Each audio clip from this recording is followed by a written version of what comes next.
Hi guys and welcome to my review of the Samsung Galaxy S6 and S6 Edge.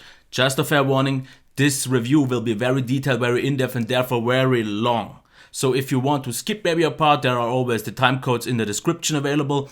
I will change the pace of the review a little bit because this time I have bullet points. This means I have my notes. I will read them out loud and then talk about it. This makes one thing sure, I won't forget anything and I will get into anything that I feel is necessary to talk about. So let's not just waste any more time and check the design. Here we have the S6 and the S6 Edge. Just a quick look at both of them before I'm actually going to talk about them. As you can see here, glass on glass. They look very, very elegant. I really can't say anything bad. You either love the design or not. I personally like it a lot. It feels very great, as you can see here. So if one or the other is more attractive to you, that's personally up to you, but they've done a really great job. So I want to start off with my bullet points now. So this could get a bit odd, I never did it before, but I wanted to try it because, yeah, I always want to try out new things. So first bullet point, if we are starting with the design right now. Power button is placed just right. Every time I pick up the device, this is exactly where my thumb is. So there is nothing to improve here. It sits perfectly, absolutely nice. As you can see here, absolutely great. The next thing, volume buttons are too high. Many accidental hits in landscape mode, especially while playing games. As you can see here, I can easily accept this, but this one needs quite an awkward movement. And so this is just not the best thing, but if you're playing games, I noticed a lot of times I hit the volume down button. This is a little bit of an issue, but once you get maybe in the middle or maybe if you play like this, things are okay. That's not the biggest issue. Next bullet point, accidental taps on back button while watching videos. This is something I noticed a lot of times when I watched a video and held my device like I usually held like this. I did get a little bit too much into it, pressed the back button and yeah, got out of my video. Not the biggest issue, you get used to it, but I just wanted to mention it. Next thing, home button is personal preference, could sound less cheap though. As you can see here, the home button, some people just don't like any capacitive buttons or so they want the software buttons, but it is there. The good thing is you have a really great working fingerprint sensor, so that one works really nice. But like I said, it could sound a little bit less cheap.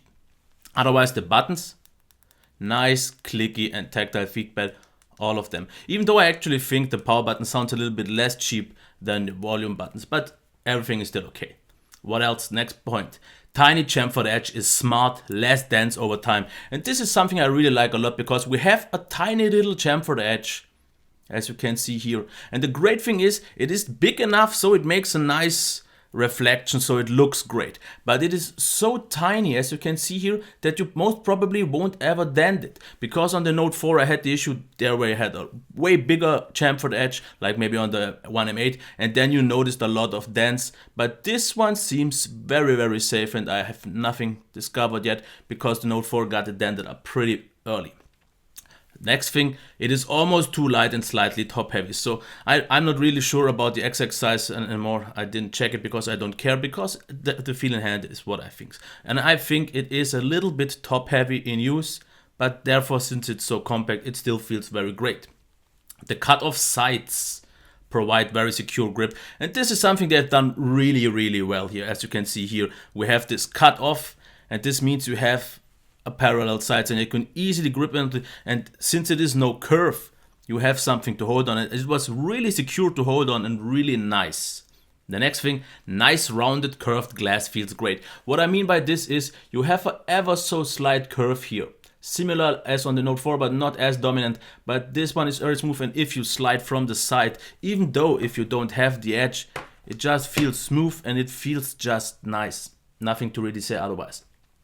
Next thing, glass on glass, sorry, works great, maybe not for everyone. Personally, I like glass on glass. Glass on the front, glass on the back.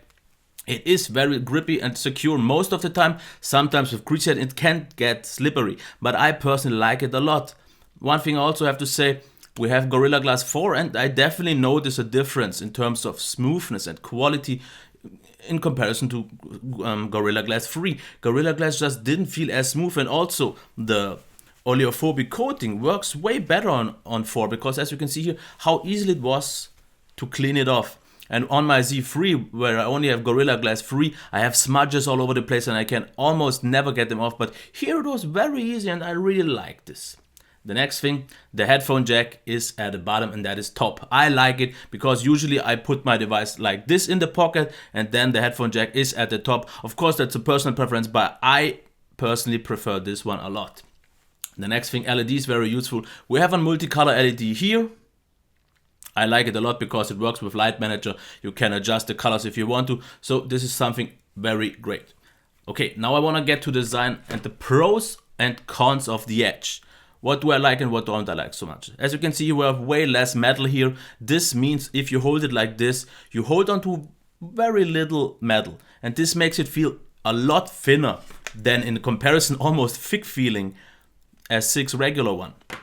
But therefore, it also feels a little bit wider because the S6, as you can see here, has this curve here.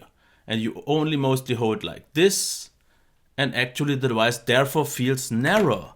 This one, since it has a flat back, feels quite a bit wider and therefore a little bit harder to grip actually. Some people say the S6 is easier to grip. It is if you hold it like this. But if you hold it like this, more like, it's a bit easy, it's a bit harder to reach and it feels just a bit wider.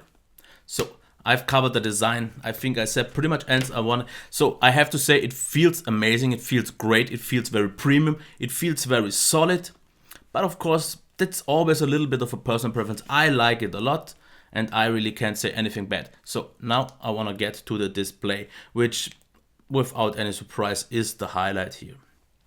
If we check it, 2560 by 1440. So not 2K, but actually the higher resolution.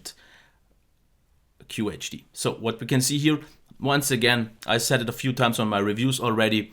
If you see a reddish screen, this is more towards the yellow side. But I have to say in this regard, it does a great job. It is, yes, slightly on the yellow side, but it is okay. And something I wanted to mention first, and let me just quickly get my notes up. So the first thing about the resolution, it is a high resolution, yes, but it doesn't really feel any more sharp because maybe of the penta matrix compared to a 1080p. So it is sharper, but it is not a whole lot. Definitely still great. I don't want to complain here. That's not what I meant. So what I'm trying to search right now here, we have 4 different color profiles. We have adaptive display, AMOLED Cinema, AMOLED Photo, and AMOLED Basic.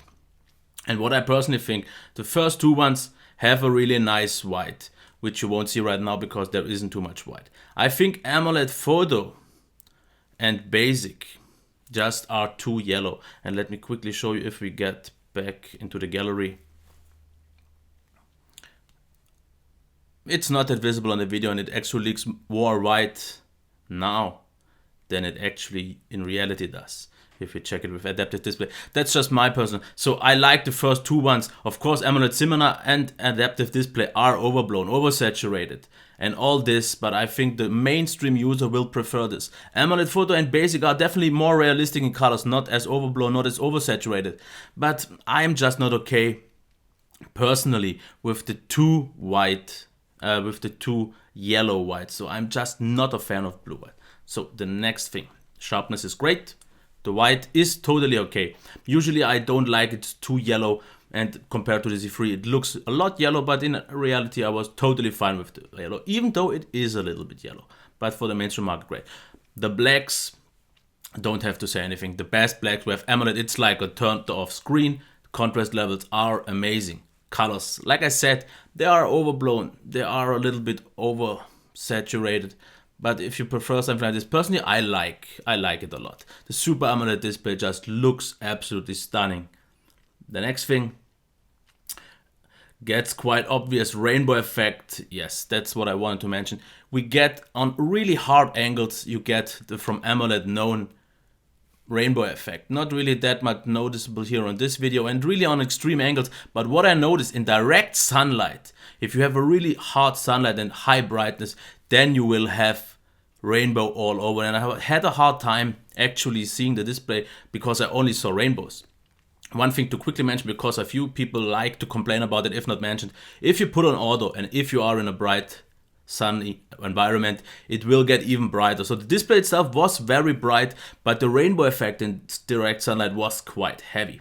What I also just quickly wanted to mention, the sides are less responsive. So if you are like me, heavily rely on bezel gestures like I do, then you will have a little bit of a hard time, because I had to use at least 2% for my gestures, as you can see here. I had to use 2% instead of 1%. And I had a little bit of trouble getting some gestures getting activated as I would like to, but it still worked quite okay.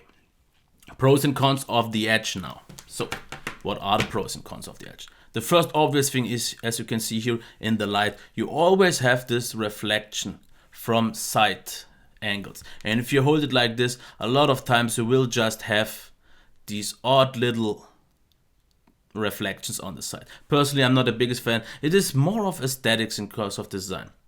What else is there? If you have maybe, for example, a widescreen, let's just check it, Google. You will have some color shifting here on the sides. It is noticeable, it gets slightly blue or green, and it just looks a little bit, not that great anymore, because it is a color shift. Also, if you have text that goes completely to the side, it is on the curve, and typing due to the curve is also a little bit more awkward. So personally, in terms of the display usefulness, I think the Edge is a little bit of a drawback, so not really the biggest fan. So now I want to get to the sound and give you a demo right now real quick. Let's start off.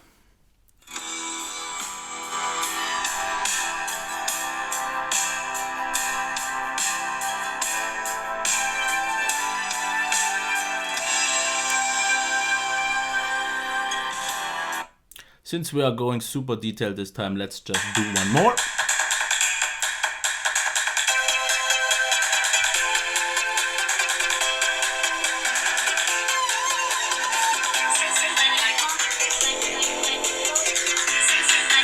Yeah, I should stop it. Okay.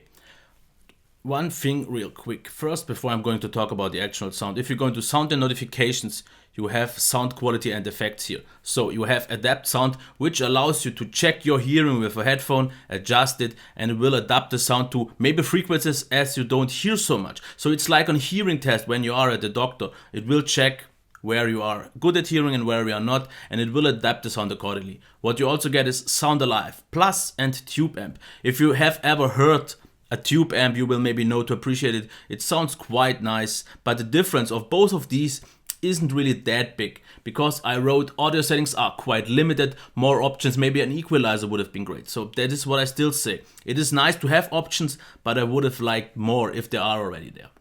So the next thing is the sound that I actually want to talk about. So the speaker placement maybe isn't the best for a few people, but on the bottom I'm totally fine with it. It gets hardly ever blocked, and let me quickly show you how it actually sounds blocked.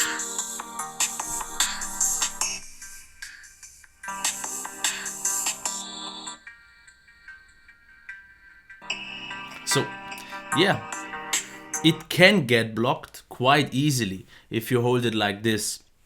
But it is quite easy to get used to it and not block it. And then I have to say, my bullet points are maximum volume is great. Only the last step tends to distort. And what I mean by this, it is very loud, and I would say it almost on Nexus 6 level, which I said to be the loudest device I've heard so far. And this one is really loud, a lot louder than most of the other phones out there.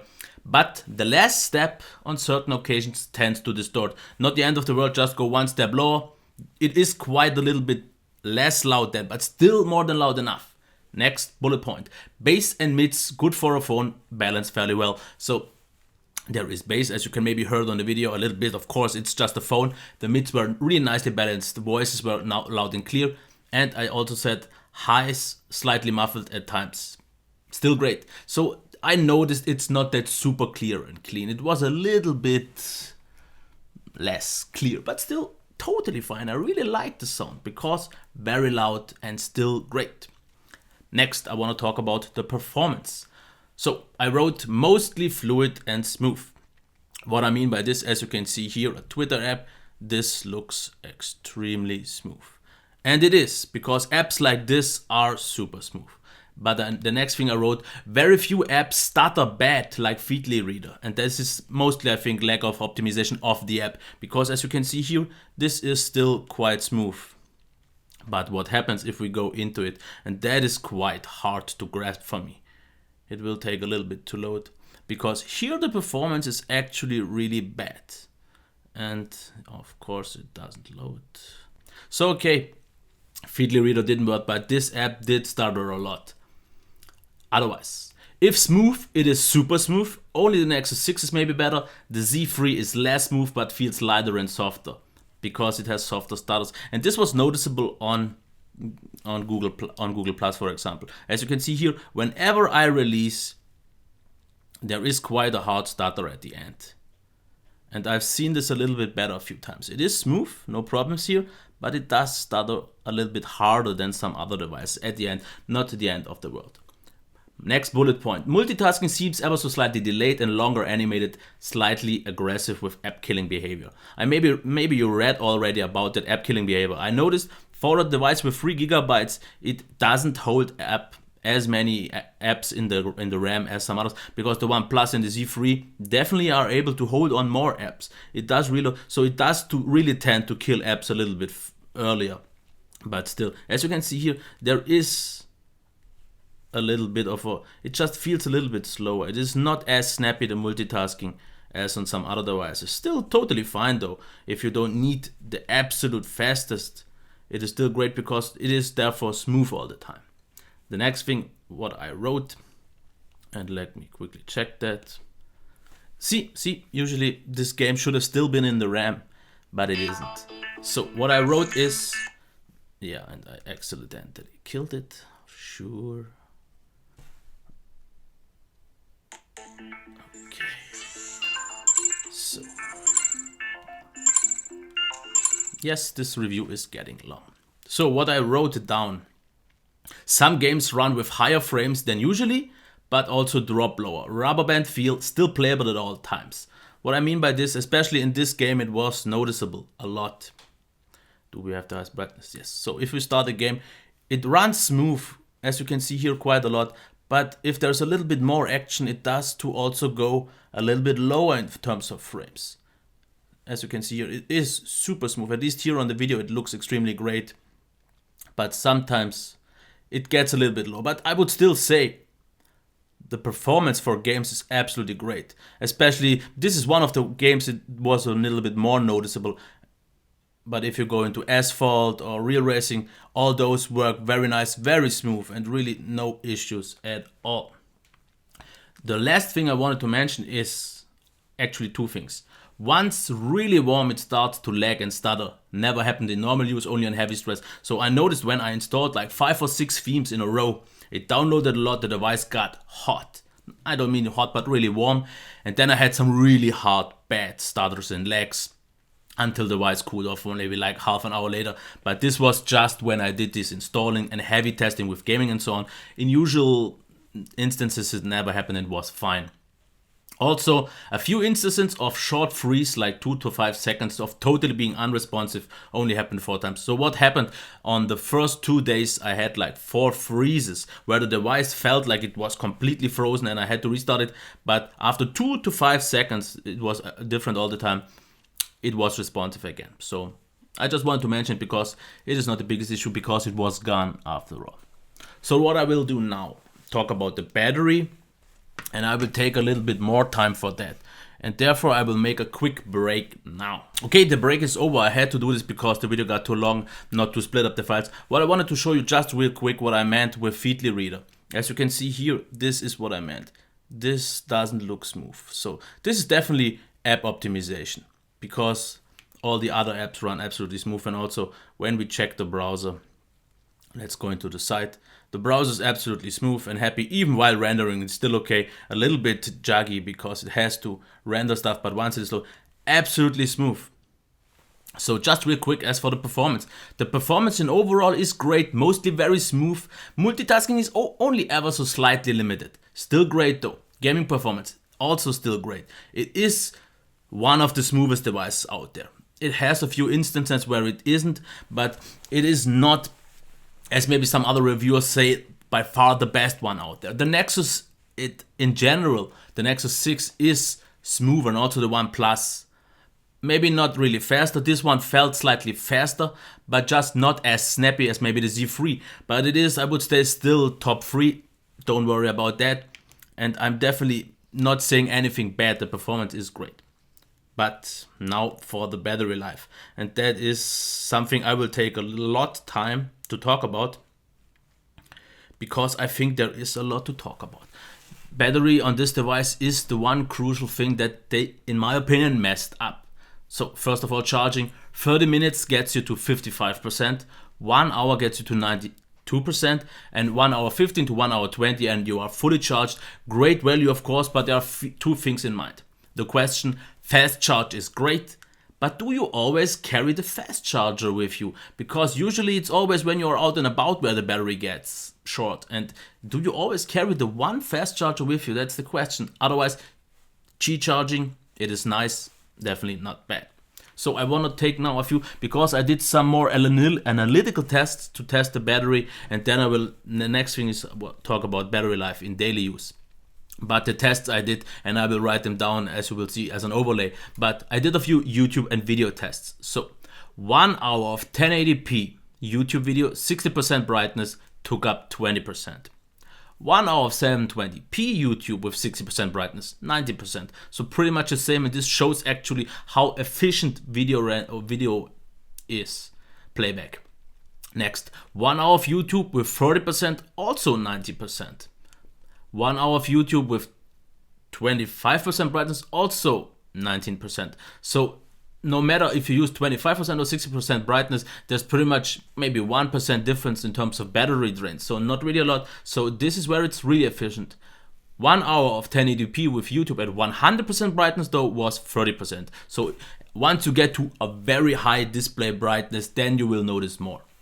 So like I said, very efficient in video playback. The next test I did was gaming. 30 minutes of, for example, playing Riptide with 60% brightness, 16%. So like 32% an hour. So this is like using a video with 100%. This was 60% brightness, which I think is the limit you should use to have a nice experience in terms of the screen. The next test, 1 hour of music streaming over Bluetooth, 6%. And that was just playback and not actually streaming. I think this is a little bit too much. I've seen devices and I have devices with half of that. This could have been improved. Otherwise, very inconsistent and high standby drain, and that is without location and Twitter sync, only Mail and Google. And this is what I wanted to show you, because I did quite a few screenshots to show you the battery life in normal use. As you can see here, I used 45% in 4 and 5 hours, 1 hour and 43, and this looks still good, but this was all on Wi-Fi. The next thing, 3 hours in 16 hours. Okay, it's an acceptable value, but still only on Wi-Fi. The next one, 72%, 2 hours and 22. Yeah, not mind-blowing, also on Wi-Fi. As you can see here, the drain here was YouTube system, so this is the thing. Also, the next.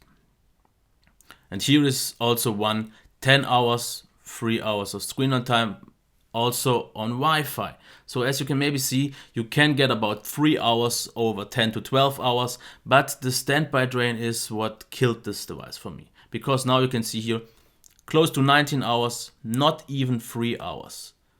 And that was pretty much quite a soft use. The next day, 18 hours, 2 hours and 40 of screen on time, with a little bit of Bluetooth streaming. It says 4 hours here, but it was actually closer to 2 hours. So also not a really great result.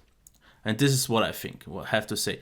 18% in 8 hours. Okay, we have a little bit of screen, but still. The standby drain just isn't good. 47 in 40. And this was, again, normal use. 2 hours and 30 over 95%, 20 hours. So as you can see here, it is just not great. 8% over 3 hours. So you have a standby drain of about 2 to 3%. And this is, like I said, without location and Twitter sync. The next one, 2 hours and 20 over the course of 17 hours. So as you can see here, just not that happy. as here once again, 9% in 4 hours. I think this is just a little bit too much, and I also want to show you the same on the Edge, which I used without a SIM card, and this is extremely hard to grasp. As you can see here, I got quite a good, but this was only video playback. But I want to show you one quite bad I just got recently. 29% in 15 hours. And this is with a device that was not used at all, without a SIM card and without any syncing. So in terms of battery life, and I think I've gave you enough stats, it is not great. I would actually call it pretty bad. What I expect in my normal use, 2.5, closer to that, to maybe 3 hours. And like you always saw, not even on Wi-Fi, I managed to get really over 3 hours with 60% brightness. I saw people getting 4 and 5 hours with almost no brightness, maybe possible without any syncing, all fine. So I would say over the course of 12 hours, 10 to 12 hours of use, you can get 3.5. But for me, a full day of use is when I wake up until I go to bed, which is usually at about 18 to 20 hours. And then I don't see getting much more than almost 2 to 2.5 hours. So I would say the battery life is extremely disappointing, and actually for me, the deal breaker.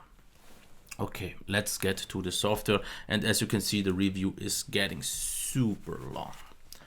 Okay, let's get to the software now, because I think I've told you enough. As you can already see, I'm using a theme. It is, I think, Iron Man or Avengers. I'm not really sure which one right now, but as you can see here, you have a themes engine, and the theme engine is nice, but I also have to say it is a little bit too limited. I would like to have a few more options, like just the icons or just the theme, but it is always just one thing. This can improve over time though, not really the issue. The next bullet point, fingerprint scanner works fast and reliable. Yep, I can't really say anything bad. As you can see here, this works absolutely fine. If you don't have super greasy hands, because I noticed when I had oily hands it didn't work, or if you completely go wacko how you hold it, then maybe not, but usually it was totally fine. Next thing. The settings design is totally fine, don't see why people complain about it. As you can see here, this in my opinion looks nice, especially if you use a theme. Everything is sorted quite nicely, everything is where it should be. Okay, for someone who's new maybe to a Galaxy device, it could seem a bit overwhelming, but I think it is really nice. There are 6 quick settings adjustable here. You also get quick settings here, which are customizable. Of course, I would like to get rid of S Finder and Quick Connect, but I'm totally happy with the settings. It is totally fine, and I don't see why people complain. Display profiles and audio settings are welcome. I talked already about that. So you have the display profiles and you have the audio settings. This is nice, but I would still wish a little bit more flexibility here. I would like to adjust the display profiles myself. The same goes for the audio, but still okay. The next point, not really much gimmicky stuff anymore. And yeah, and I have to say this is true, because if you go into the settings, there's just not really a lot. It is, I would even say this is close to what I like to call a themed stock Android. Not quite there yet, because you still have a lot of different stuff there, but I think they are going on a great way. The next point, multi-window and window mode work very well, could support more apps though. So what you have here is multi-window. You can select the apps here, for example, let's go to Amber, and then you can select, so you can use them both, you can adjust them. You also have this quick window where you slide up, and then you have this draggable multi-window. But as I said, not all the games, not all the apps work, so you have to live with that. But it is a great option still. You can use it if you want to, and if you don't want to, don't use it. I still say it is nice. The next thing, TouchWiz doesn't really seem to hinder the performance. Yeah, and this is absolutely true, because I used this device and I never really felt like the device got slow, buggy or anything. It was stable, and I say they did a great job with TouchWiz. The next thing, many apps can't be uninstalled, not the end of the world though. Yeah, there was a lot of talk about so many apps being there and only can be deactivated, but I don't think that's the end of the world, because on every other device this is the same thing. So don't really bother too much about that. And if you maybe saw here, I'm using Nova Launcher because I don't like personally so much a TouchWiz launcher, but totally fine. For the camera, I actually don't have any notes, but I have a few things to say. I did a few shots today because the weather was great. I checked them, and I'm saying it right now. This is the best flagship camera phone you can get. There are maybe phones that are more dedicated cameras that have better, maybe the Lumia 1020, I don't know. But on a flagship device with great performance that is recently released, this is the one to go for if you want the best camera experience. The iPhone, everyone says it is now on iPhone level. I highly doubt that. I never saw the iPhone in action, the new one, but I can't believe they've done a better job because pictures are extremely detailed, extremely sharp. Okay, they do boost the colors a little bit, and especially on the display, it is extremely obvious because let's quickly check, for example, a video I did. Let's quickly get rid of that. Okay, look at this video. This is just not real anymore. It is totally on the screen, extremely oversaturated. So this is not anymore true to life. And as you can maybe see, and I will make an overlay, I had one issue on videos for one reason, I don't know. I got a lot of artifacts on movements, so I'm not really sure about that. Maybe can they fix this? And I didn't have this all the time, but especially in the garden I had this. But still, pictures are great. Even low light, it got great results. Pictures just look amazingly detailed, super sharp. Focus is extremely fast. Shutter speeds extremely fast. So the best camera you can get. So if this device is more for the camera experience, then just go for it. Okay, that's it for the camera. Now I want to get to the recap. Design, very premium, awesome feel in hand, great size and easy in one-hand use. Nothing more to add here. Display, not the most accurate, but the most pleasant one on the market. Just a joy to look at. Like I said, very bright, very saturated, very poppy, and I really like to look at it. Sometimes if I go to something more accurate, I know to appreciate that as well, but if I'm out and about, I just want a display that looks nice. Maybe not accurate, but that's not the case. Sound, loud, good placement, not great. Well balanced, but slightly muffled. Yeah, like I already said, for me the highlight is, it is important for me that the speaker is loud, and this one is really loud. The case that is a little bit muffled isn't an issue for me. Performance, flawless and super smooth in most cases, but some more hard stutters in very rare cases though. Doesn't say anything bad. Like I said, top 3, super smooth pretty much most of the time. Sometimes it gets a little bit micro stuttery, but not really hard laggy or so. So in normal daily use, it won't ever bother you, and still you will get a great experience no matter what. Battery, charges super fast, true. Doesn't hold very long though. Okay for mainstream users, but pretty much impossible to get through the day without recharging for power users. Like I said, 2.5, maybe 3 hours if the day is quite short. But for a power user, this won't make it through the day. You will have to charge at least once. So I am very disappointed in the battery life, but yeah, you can't change that. Software, totally fine. If I would have to choose stock Android, pure stock Android or TouchWiz, I think I'm almost at the point, if I had no other choice, I would go for TouchWiz because it works as reliable as stock now, but therefore it has a few enhancing features like multi-window, and you just have more options like a few gesture stuff and so on. And this is good because if you use a custom ROM, of course, then I would go more something stock like with custom ROM features. But if it's just stock and TouchWiz, it sounds very odd, but I would even go for TouchWiz because I don't have a personal issue with the look anymore because we have the themes now, and this is totally fine for me. And how it actually worked, the navigation and everything else was good enough. If you adjust with a few third-party apps, replace maybe the lock screen with AC display, replace maybe the launcher with Nova or Google Now launcher, and you should be totally fine. I don't think it's worth complaining anymore. Camera, yeah, like I said, this is the one camera to beat. Yes, I know the G4 is coming out, which should be even better, but I highly doubt it. Maybe the camera hardware itself is better than on the S6, but I think what they did here in terms of software processing afterwards, they've done an amazing job, and the camera is just amazing. So the next thing to talk about, edge or not to edge. I don't want to get too much into detail, but for me it is like this. If you want the nicer looking device, as you can see here, it looks a bit nicer, go for the edge. But I think it is not worth the sacrifice because the device feels wider, that is not the issue, but you have these odd reflections, you have this color shift here, and you don't really have any benefits. The few edgy features are gimmicks in my opinion, and therefore I also think this one is just more comfortable to hold over a normal use. It just feels more natural. But if you want something new and exciting, the edge is okay. Personally, I would definitely go for the regular one. So, one more question. Is it the best phone available? I would say this is an amazing, disappointing device. And what I mean by this, just stay with me. It is amazing because the display is great, the build quality is great, the camera is great, the performance is great. And when I say great, I mean extremely great. But the battery life is what I mean with disappointing. They screwed it up. They wanted the device to be too thin.